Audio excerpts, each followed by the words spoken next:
Everyone, welcome back to the second session on the topic Generations of Computer. In our previous session, we learned about computer generation and 5 major generations. Today, in this session, we will learn about first generation computer and second generation computer, their features and their limitations. Now, let's talk about first generation computer. As we all have discussed in our first session that first generation computer started in 1940 and ended in 1956. Few of the basic features of first generation computer are they used vacuum tubes as their main components. Now, as you can see, these vacuum tubes are made of glass and give off a lot of heat just like light bulbs. Now, these first generation computers were very huge in size. Though their operating system was very slow, they were very expensive but less reliable. They used machine language, and few examples of first generation computer are ENIAC and UNIVAC.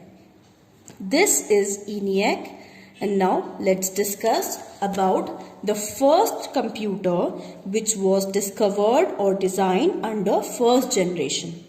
Mark I was the first fully automatic calculator or computer that was discovered in the year 1944 and was designed by Howard H. Aiken. Second, ENIAC was discovered in the year 1946 by John Presper Eckert and John W. Mackley.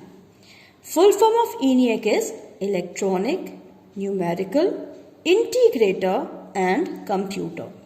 Then came UNIVAC I, which was developed in the year 1951 again by John Presper Eckert and John W. Mackley.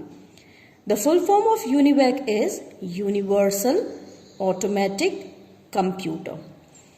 Now, there were certain limitations in first generation computer due to which they developed second generation computer.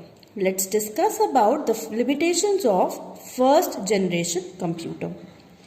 These computers were very expensive. They were very large in size. They had small internal storage and they produced a lot of heat. Now, let's move on to the second generation computer. Its timeline started from 1956 and ended in 1963. These were the few features of second generation computer.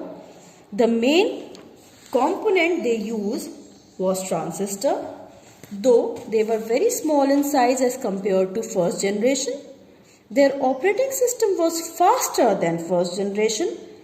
They were quite reliable in comparison to first generation, and the language they used was assembly language like COBOL or Fortran. Now, as you can see, these are transistors. These transistors were used in place of vacuum tubes. As you all know, we use vacuum tubes in first generation, but in second generation we are using transistors as a main component. Now, these are the few examples of second generation computer: UNIVAC 3, IBM 1401, IBM 700, NCR 300 series. Next are the limitations of second generation computer.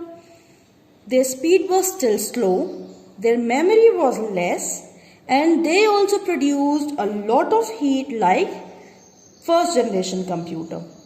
They were easier to program than the first generation computer, so they too had great commercial use, but still they were not that reliable that we can work accurately on them.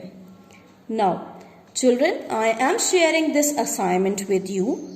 You are going to write this in your notebooks You'll give heading as Chapter 1 Generation of Computers and you'll answer these questions. Define the word generation. Name the component used in first generation of computer. Name the component used in second generation of computer. And write the full form of ENIAC and UNIVAC. Thank you for watching.